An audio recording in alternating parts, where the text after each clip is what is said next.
MPSC परीक्षेच्या दृष्टीने ताराबाई मोडक या समाजसुधारक आणि शिक्षणतज्ज्ञ हा अत्यंत महत्त्वाचा घटक आहे.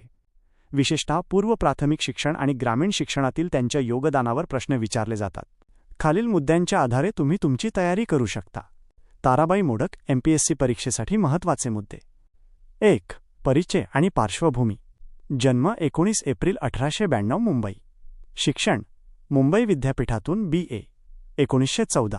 विशेष ओळख त्यांना भारताच्या मॉन्टेसोरी मदर ऑफ इंडिया म्हणून ओळखले जाते. 2. शैक्षणिक कार्य आणि संस्था. गिजूभाई बधेका यांचा सहवास. ताराबाईंनी गिजूभाई बधेका यांच्यासोबत भावनगरच्या दक्षिणमूर्ती संस्थेत कार्य केले. नूतन बालशिक्षण संघ 1926 गिजूभाई आणि ताराबाईंनी मिळून या संस्थेची स्थापना केली. शिशुविहार दादर मुंबई येथे स्थापन केला. ग्राम बालशिक्षण केंद्र 1945 ठाणे जिल्ह्यातील बोर्डी येथे आदिवासी मुलांसाठी ही संस्था स्थापन केली. कोसबाड प्रकल्प.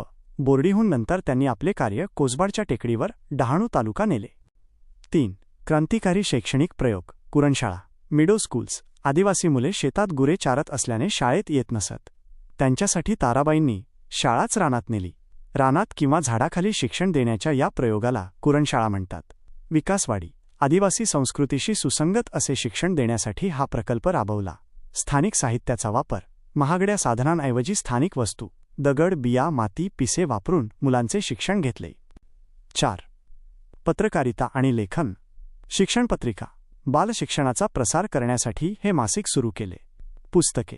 बिचारी बालके, आमचे घर यांसारखी पुस्तके लिहिली. 5. पुरस्कार आणि सन्मान. पद्मभूषण 1962 भारत सरकारने शिक्षण क्षेत्रातील कार्यासाठी सन्मानित केले. अभ्यासासाठी टीप.